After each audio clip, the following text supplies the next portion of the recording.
nos amis journalistes, bienvenue. Et voilà, comme elle a si bien dit, je me nomme Amsetou Sanogo, Mme Kazor. Et la promotrice du festival de Kela depuis maintenant 6 ans. Et étant donné que nous avons fait une petite pause l'année dernière, et donc nous revenons maintenant avec le festival pour continuer de donner, d'émerveiller le public. Alors, je vous salue d'être là avec nous pour nous soutenir. Je donne la parole à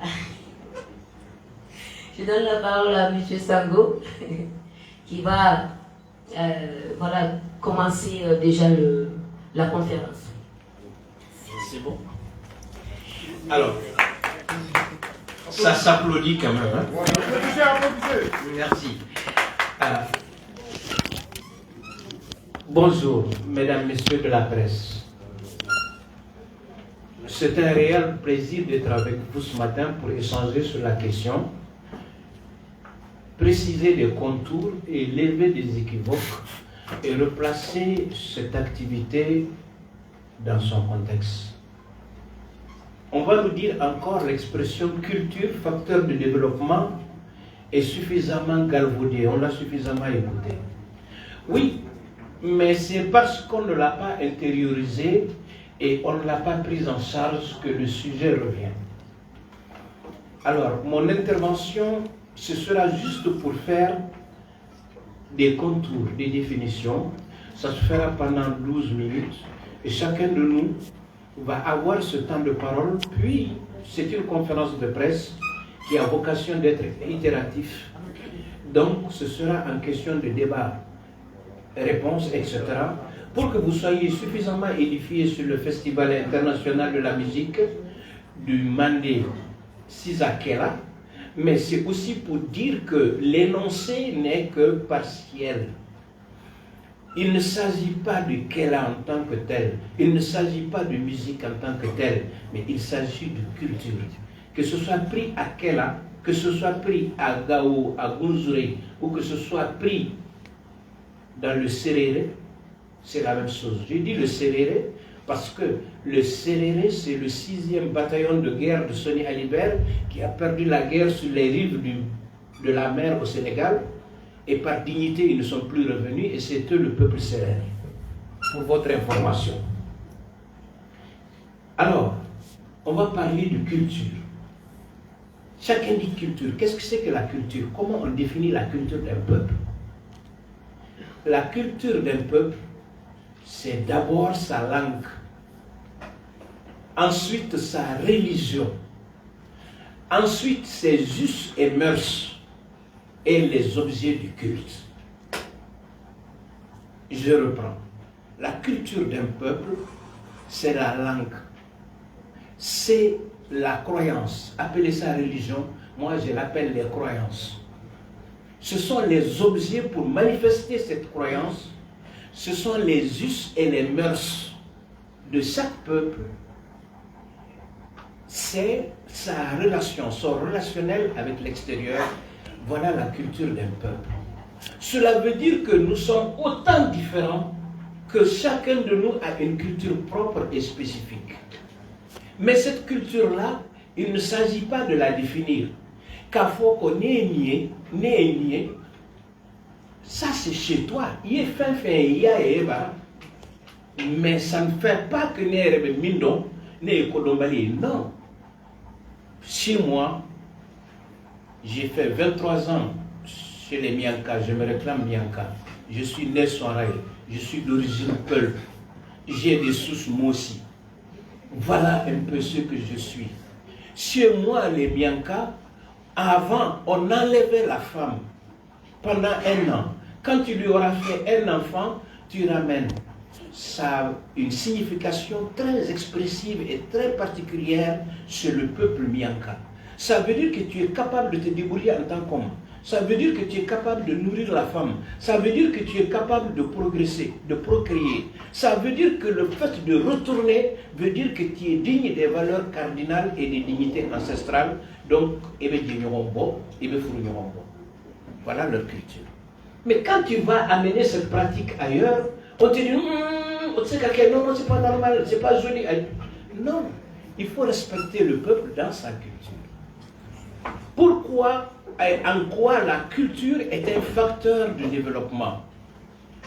Je me prête à vous et je demande votre accompagnement et je demande votre complicité, vous, en tant que journaliste communicateur de tous bords et de tous les secteurs.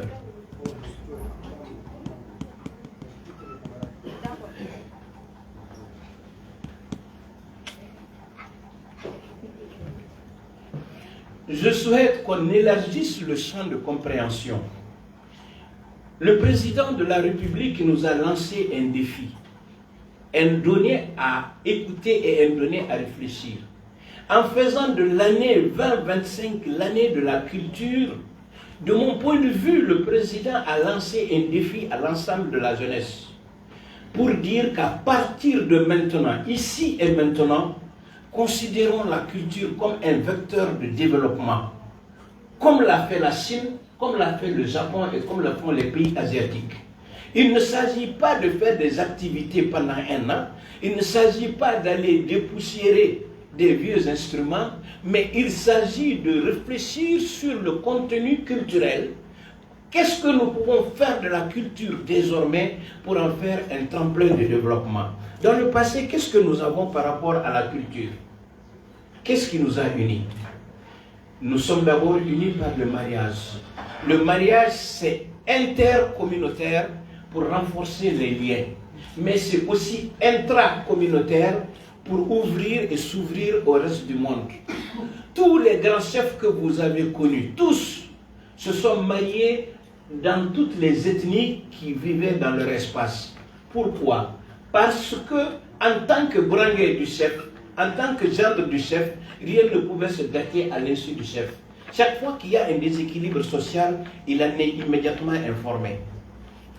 Nous avons à l'intérieur de la famille, on a mis des mécanismes pour aplanir et calmer le front social.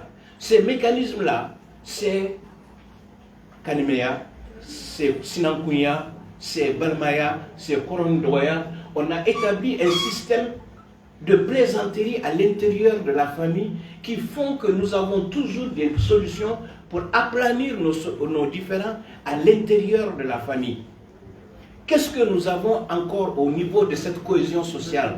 La cohésion sociale fait que nous sommes unis par des rapports de commerce, nous sommes unis par des rapports diplomatiques, nous sommes unis par des rapports ontologiques, nous sommes unis par des rapports philosophiques, nous sommes unis par des rapports de cohésion sociale et tout ça c'est la culture.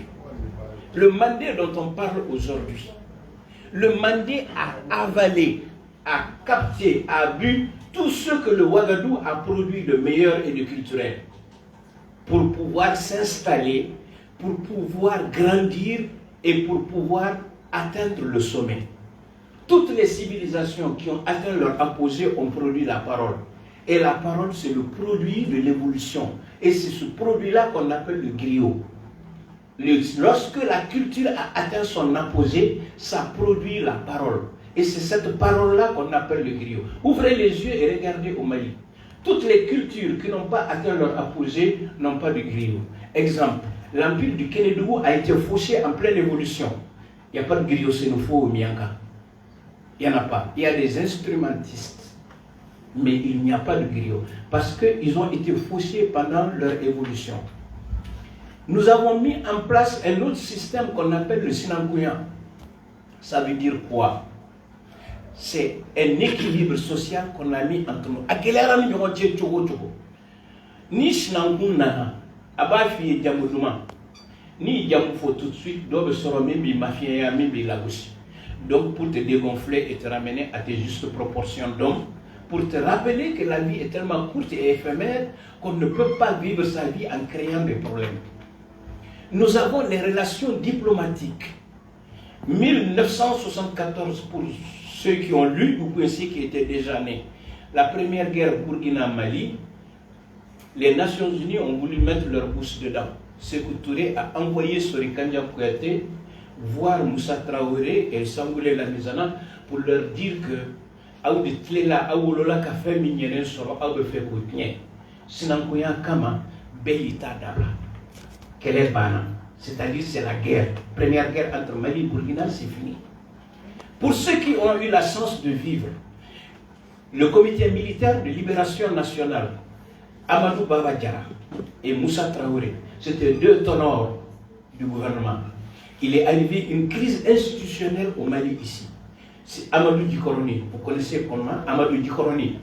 C'est lui qui allait insulter Baba Diarra à Kati, qui depuis ne descend plus de Kati, et est venu insulter Moussa Traoré à Bamako. Un Diarra et un Traoré qui voulaient enflammer le Mali. Ça se fait sur vous. La guerre est finie. Dans les relations de diplomatie, à l'éclatement de l'Empire Songwe, quand les Marocains ont attaqué l'Empire Songwe, quand ils les ont défaits en 1591, Souleymane Nar et Ali Kolen, les deux princes, on les a enlevés pour venir les cacher et les éduquer au Mandé. Est-ce qu'on se comprend très bien? C'est au Mandé qu'on est venu les éduquer. Oui. C'est ça? Je voulais juste... allô? Allô? Oui. Oui, juste pour appuyer ce que vous disiez. Tout de suite, comme on dit que la culture est essentielle pour éviter les conflits et faciliter leur résolution.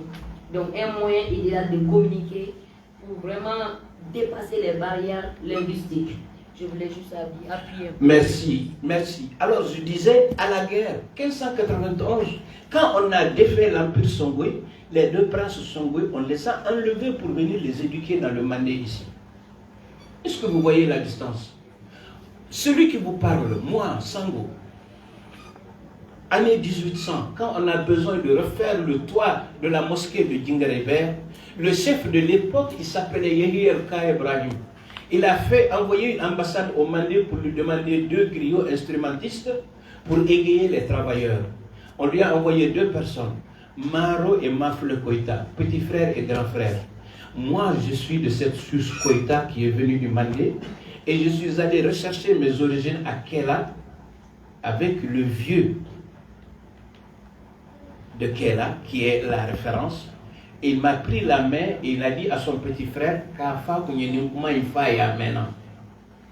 et on m'a amené dans la famille d'origine de mon arrière-grand-mère. Ça veut dire quoi? Ça veut dire que la culture est un facteur pour les uns et les autres de renforcer la paix intérieure, de communier, de renforcer le lien social, de parler, de se parler, de parler pour se développer, pour s'entendre et pour se comprendre. La culture, ce n'est pas seulement que des chants et des danses. Les chants et les danses sont la manifestation d'un ressentiment. Chaque fois que le peuple a eu une douleur, il l'a fait savoir par la chanson. Chaque fois que le peuple a eu un succès, il l'a fait savoir par la chanson. C'est ça l'effort de recherche et de créativité. C'est-à-dire ça, c'est le génie du peuple. Et c'est ce génie fécondant créateur que l'on veut revivifier à Kela. C'est ça qu'on veut remettre en scène. Et quand vous remettez ça en scène, Kela va parler du Ouagadougou. Kela va parler du Songwe. Kela va parler du Bamanan de Ségou. L'empire Bamanan de Ségou est contemporain à l'empire Bamanan du Bélédougou. Et ceux-ci sont contemporains à l'empire théocratique du Massina. Ça, c'est 18-19e siècle. Et tous ces empires-là ont eu lieu au même moment. Donc, c'est de cette culture nationale du Mali que l'on va parler. Donc, vous allez voir sur la panoplie d'artistes que nous avons ici, il ne s'agit pas d'artistes maliens, il ne s'agit pas d'artistes burkinabés, mais il s'agit de l'artiste de l'AES. Si vous dites le Mandé, imaginez le Mandé ne le confondez pas au malinqué. Quand tu dis mandé, il ne s'agit pas des malinqués seulement.